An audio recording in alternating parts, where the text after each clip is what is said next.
masuk dulu ya. Ya masuk aja dulu bang.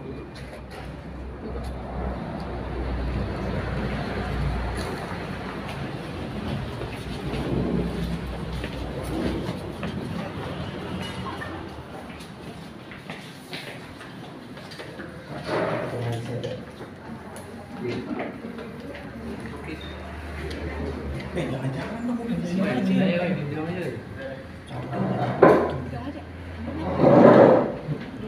Kosong.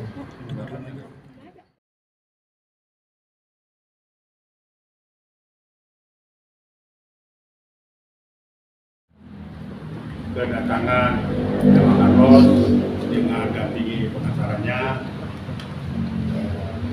membuat laporan bahwa beliau sudah berapa lama ini tidak bisa ketemu anaknya yang saat ini berusia 6 tahun dan diduga dikuasai oleh istri Pak Carlos yang sampai sekarang akses untuk bertemu anaknya juga sangat-sangat susah dan tidak tahu di mana tempatnya karena memaden atau apa istilahnya, pindah dari tempat ke tempat yang lain.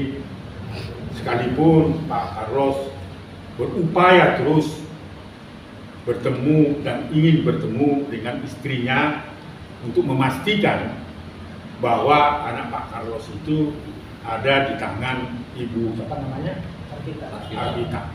Itu kehadiran Pak Carlos hari ini, dan untuk detailnya saya sampaikan kepada Pak Carlos dan Pak lawyer dari saudara Carlos. Silakan. Mungkin begitu mau ya. Teman-teman ada pertanyaan? Ya, jadi sudah berapa bulan bang dan tidak bisa sama sekali hubungi berarti sampai sekarang? Bulan Juli ini tanggal 21 genap 5 bulan.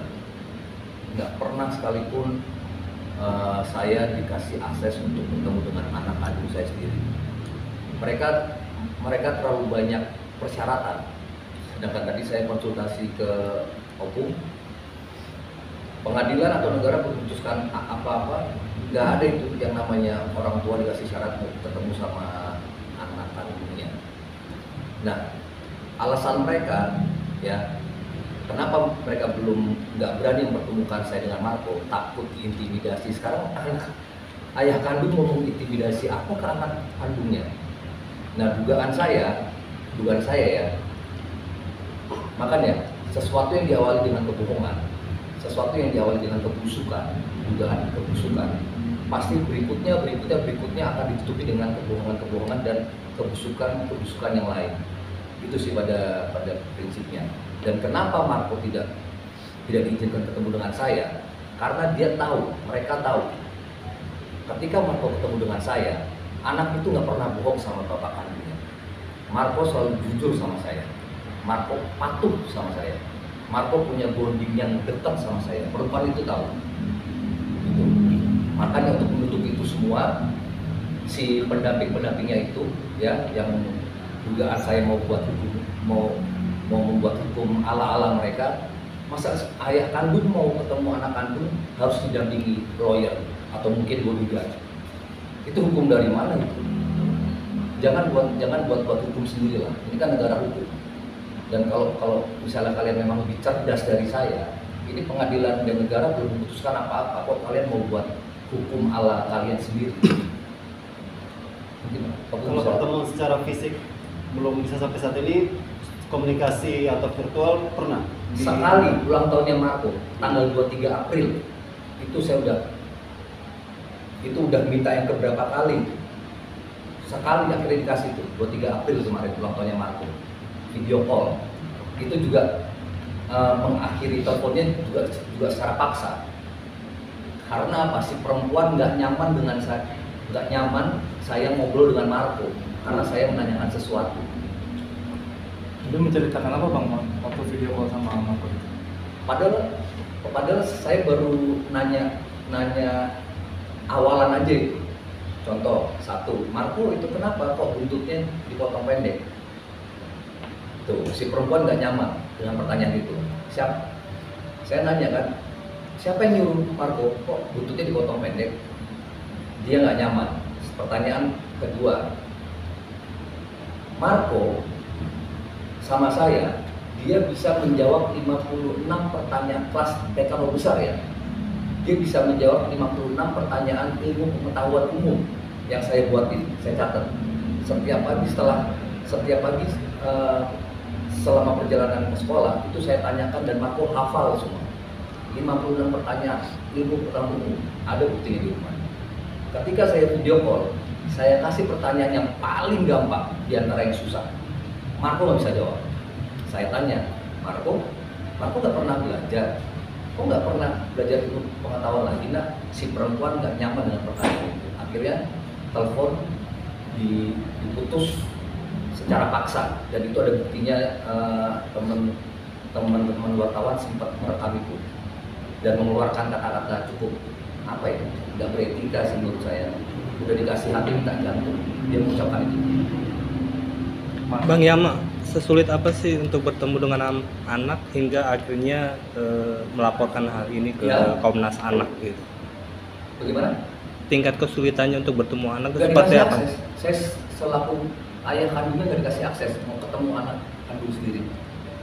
Makanya saya udah beberapa upaya kan udah saya lakukan kan. Saya datangi TKP yang awal, mental. Marco harus pindah tempat lagi. Kalau perempuannya sih nggak saya peduliin. Saya datengin TKP yang kedua yang di apartemen seputaran mana Cibubur. Itu jarak saya sama Marco udah cuma pintu itu. Si perempuan sama Marco ada di dalam unitnya waktu. Saya udah didampingi oleh Propam, saya udah didampingi oleh Chief Security setempat, tapi si perempuan nggak mau bukakan pintu. Kenapa saya minta didampingi Propam? Karena ada dugaan oknum berseragam mau ikut campur, mau sok menghalang-halangi saya dari awal memang. Nanti oknum berseragam itu akan saya ungkap di pengadilan, gitu. Padahal saya datang baik-baik, saya nggak teriak-teriak di unit itu, saya cuma pengen bertemu dengan anak. Tapi nggak dibukain pintu. Sampai Propam datang itu dia nggak bukain pintu dengan berbagai macam alasan. Akhirnya udah saya tarik mundur, saya balik kanan, masuklah LP di Polres Tangerang Selatan. Nah itu bisa mungkin dijelaskan oleh Bang Ricci. Bang, ada mungkin dugaan sekarang Mas Yama Carlos terhadap istri, apa masalah alasan untuk anak nggak boleh bertemu Mas? Ya, Ya dugaan sementara Mas Yama apa? Istri melarang untuk bertemu. iya kan perempuan itu kan selalu menjual ke rekan-rekan media kan. Dia yang selalu dia jual kan. Saya pernah membawa Marco 2 kali. Itu yang dia jual kan. Cerita itu yang dijual kan. Cuman cerita yang dia jual itu kan tidak penuh. Sepenggal. Sekarang dia pernah menceritakan ke media cerita yang utuhnya itu seperti apa. Nggak berani dia masih.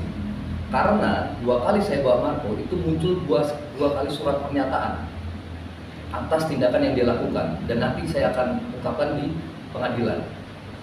Nggak berani mereka itu andalannya selalu menjual cerita sepenggal. Nggak berani mereka mengungkapkan cerita yang utuh. Karena saya tahu kalau mereka mengungkapkan cerita yang utuh itu sangat merugikan buat si perempuan. Makanya mereka ambil sepenggal yang menguntungkan buat si perempuan. Kesannya dia terzolimi, kesannya dia paling tersakiti. Itu dugaan yang pertama, ya. Dugaan yang kedua, kembali lagi, Marco ini sangat jujur sama saya, dia sangat patuh sama ayah kandungnya. Terbukti terakhir saya ketemu Marco tanggal 1 Februari, saya menginterogasi Marco 3 pertanyaan yang udah saya curigai dan saya rekam, dan Marco menjawab itu dengan jujur. Ada saya rekam, dan itu saya akan buka di pengadilan bahwa ada oknum yang mendoktrin Marco tidak benar, salah. Mohon maaf ya, doktrin itu, mohon maaf ini ya, harus saya buka di sini ya. Oknum itu seakan-akan mengajarkan anak kandung saya ya, menjadi mohon maaf ya, seorang teroris. Ada itu buktinya. Saya kira berlebihan ya dengan syarat-syarat itu. Apalagi Yama dengan istrinya sekarang baru masih dalam gugatan perceraian. Itu artinya belum putus hubungan perkawinan mereka. Dan dari pasangan suami istri ini lahir seorang anak berusia 6 tahun. Lalu karena ada tadi ya, mungkin karena di latar belakang ada konflik keluarga sejak awal itu, terus berdampak pada anak menjadi korban. Jadi ketika anak itu dikuasai oleh ibunya, itu berlebihan dengan syarat-syarat tadi, harus ada bodyguard gitu ya, itu berlebihan gitu ya, dibuat-buat tanda petik. Karena apa? Perspektif perlindungan anak, si Carlos ini punya kewajiban mendasar untuk bertemu dengan anaknya, tidak boleh dihalang-halangi oleh siapapun. Apalagi kalau mau ketemu ada persyaratan, harus ada dikawal dan sebagainya, itu berlebihan. Oleh karena itulah kehadiran Bang Carlos ini, saya meresponnya dalam perspektif perlindungan anak. Ya toh, ini kan belum ada putusan pengadilan. Kenapa ada persyaratan itu? Korban anak itu, gitu. Oleh sebab itu, saya kira dalam waktu dekat kita akan segera memanggil istri dari Pak Yaman ini untuk kita mintai keterangannya, apa yang dilaporkan oleh Pak Yaman ini benar adanya atau tidak. Setelah itu kita berkesimpulan apa yang harus dilakukan oleh kedua pihak. Kalau tadi lawyernya Pak Yaman sudah melaporkan ke polisi di Tangerang Selatan, karena begitu banyak persyaratan dan beratnya ketemu dengan anaknya, padahal nggak perlu dihalang-halangi, itu sudah dilapor polisi, itu berarti ada tindak pidana penguasaan anak dan diskriminasi, tidak boleh ketemu, anak tidak ketemu dengan Yama itu yang akan saya lakukan.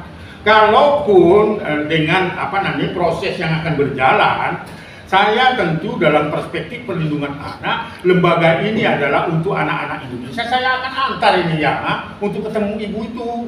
Apa alasannya? Ayo gitu loh. Tapi perspektifnya adalah perlindungan anak. Kalau ada konflik di keluarga dan sebagainya, itu urusan mereka. Tetapi urusan anak yang 6 tahun ini, dia punya hak untuk diasuh, punya hak untuk dibelai, punya hak untuk disekolahkan. Itu adalah melekat pada diri anak itu. Kewajibannya ada pada Pak Carlos, gitu loh. Kalau kewajibannya itu dihalang-halangi oleh siapapun, itu adalah tindak pidana dan diskriminatif. Pidananya 5 tahun loh, jangan dianggap enteng gitu loh. Nah, dalam perspektif perlindungan anak, tentu saya berpihak pada anak itu, gitu. Bagaimana sekarang anak itu harus bertumbuh dengan baik, sekalipun ada konflik keluarga. Itu jadi berlebihan ya, apalagi itu dikawal oleh bodyguard itu apa sih? Masa Pak Carlos mau ngintimidasi anaknya, anak kandung, nah itu nggak masuk logika, itu alasan aja lah.